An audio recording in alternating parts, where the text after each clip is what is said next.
first gig, which was Foundstone, it worked out okay. I mean, we became a services-led company that struggled to make the tip over to product.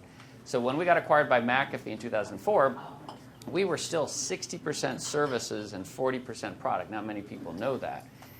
And so that was in large part because we had an ingrained services culture.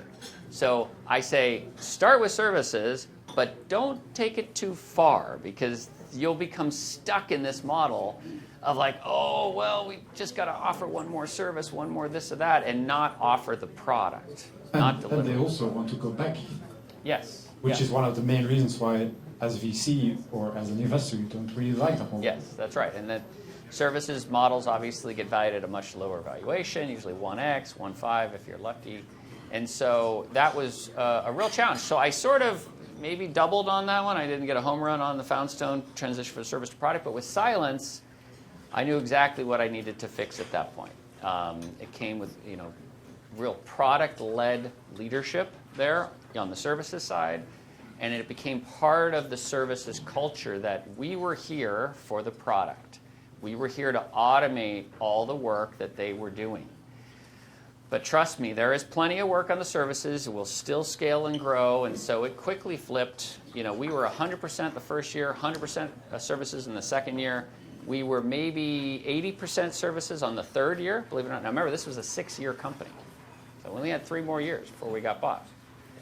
Then it became real quick, right? So it was 60% product, then it was 85% product, and then it was like we were telling them, look, just scale as fast as you want. You want to grow the services, grow it. Great, no problem. Because it'll never keep up with the product.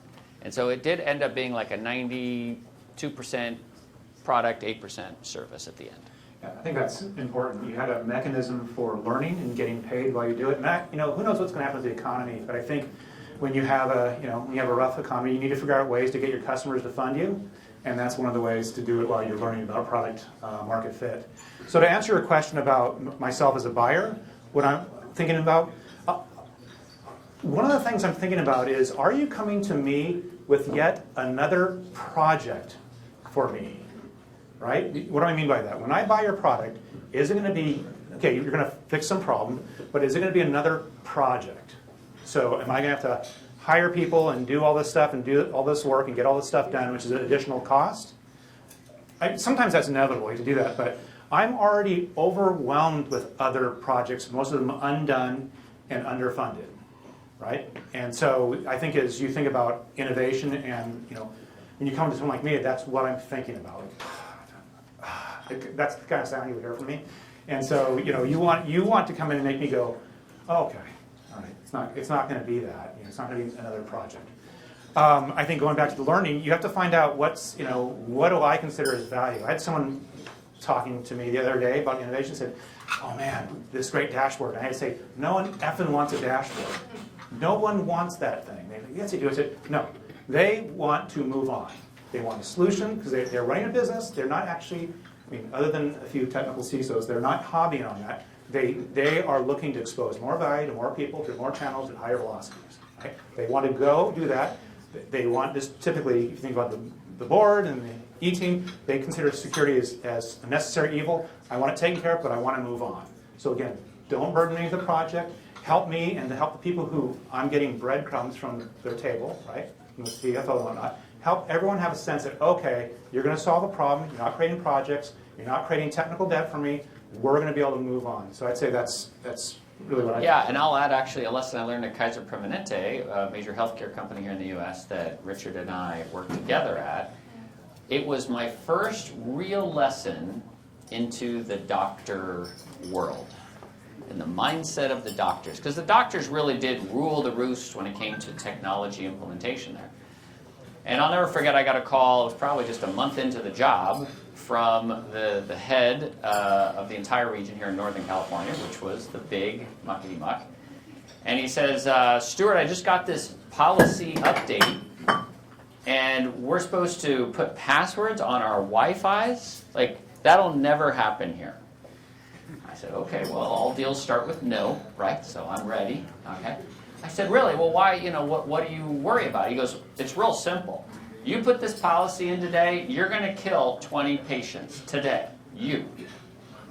I don't know if you've ever been told you're going to kill people in a day, but that was the first time for me. So I said, oh my gosh, okay, I really got to pivot this quick. I said, all right, how is that going to happen? And he said, well, it's real simple. It takes 8 seconds on average to get access to patient data in an emergency of any sort.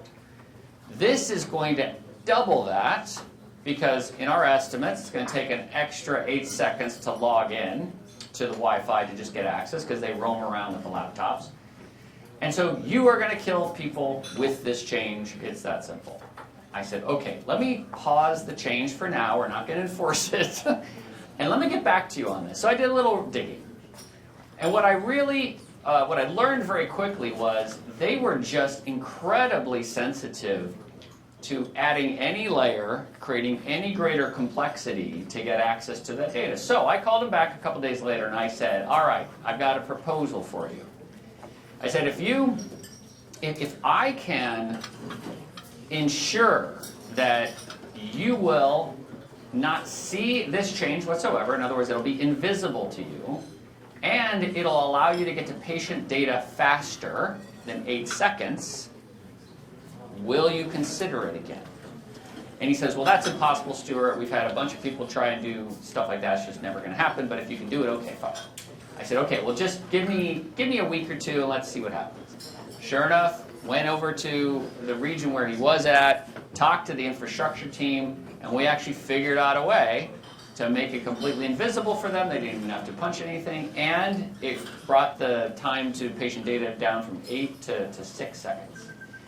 At that point, I got the phone call that says, you can implement anything you want with me ever again.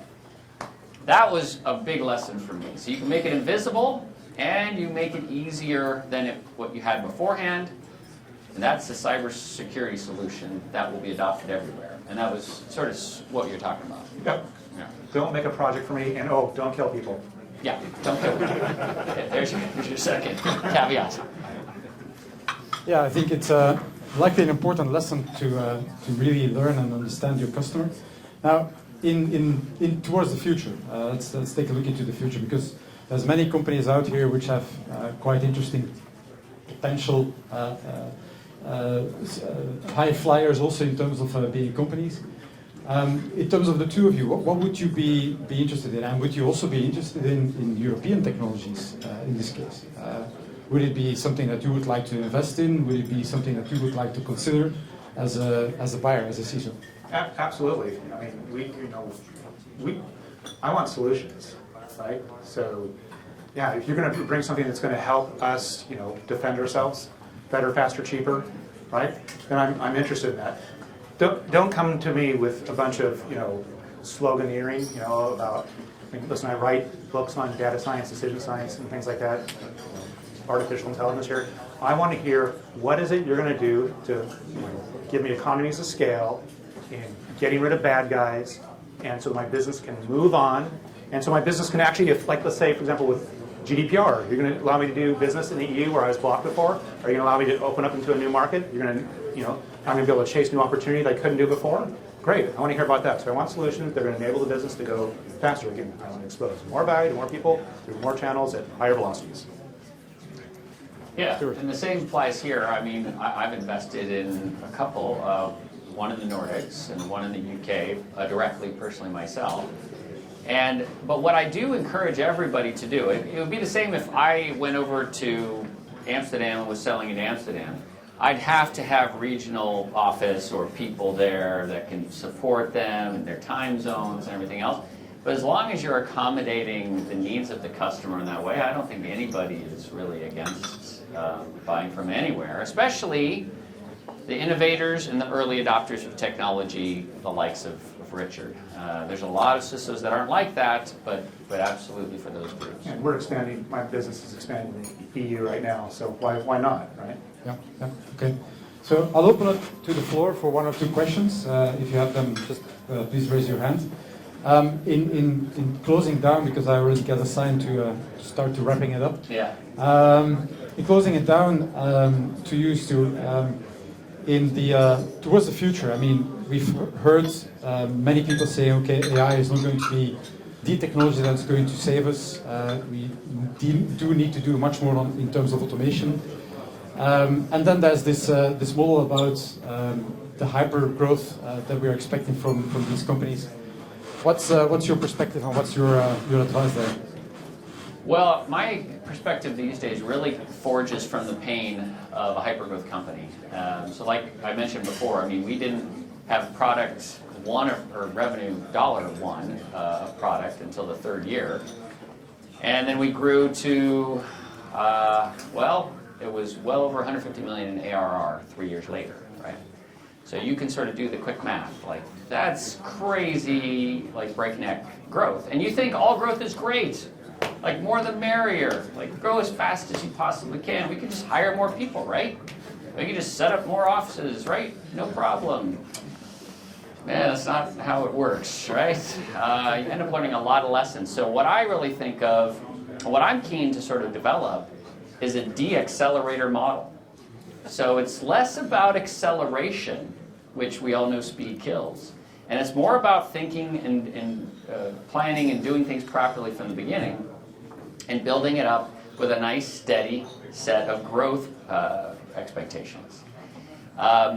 Because there's all kinds of challenges that come from growing too fast in a hyper-growth model, which I could go into many details and gory details later on, but that's, just trust me, it's just messy. Yeah. What do you expect from the whole automation expectation overall today? And so the impact of AI on that? Yeah, so I mean, automation has been the traditional way for all of us in cybersecurity to sort of keep ahead of the bad guys, yeah? You're going to automate, we're going to script, we're going to orchestrate, we're going to blah, blah, blah, which is all good. Like, I don't mean to say blah, blah, blah, it's bad, but it's got to be done. But we keep thinking about it in the detect and respond model. And as long as we keep doing that, I don't think we can really apply machine learning in the proper ways. When we start to really shift our thinking about how can we prevent problem from ever needing to be detected and responding, that's when I think AI will really be far more mainstream in cybersecurity and far more applicable and accepted. So for me, at least, it really is all about that prevention angle and focus and getting people to believe that it's possible. Richard, what are you looking towards in the future? Well, I don't know, but I have a word for the early stage startups out there. My encouragement for you, particularly in this economy, where I guess they call it a flight to quality, which is just a code for like real revenue. You know, be a productive skeptic. My poor Rob, he's here. He hears me say this all the time. But be a productive skeptic. This goes back to, again, where you were able to, early on, learn about product market fit. Try to be as productive, do experiments to learn as quick as possible. Is there any value for the buyer? Identify who the economic buyer is versus the user. You probably know this stuff. But be aggressive about putting experiments in place whereby you can learn and determine, am I getting good, unbiased signal in terms of product market fit or not? I don't think I see it. I was just walking in RSA. I was just walking around there, and I guess I don't see that. I see a lot of people who think, you know, people want to buy this thing, we'll just make it and they will come. And they get investors, and that's great. You as, you know, be a productive skeptic so that you can learn that you have something that value that someone like myself actually wants to do experiments and learn and be efficient. Great. Any questions from audience? 1, 2, final call. Okay. Where's the cold beer? Okay, so gentlemen, thank you very much for your time and effort in coming over here. And thank you also for sharing your experiences and interesting perspectives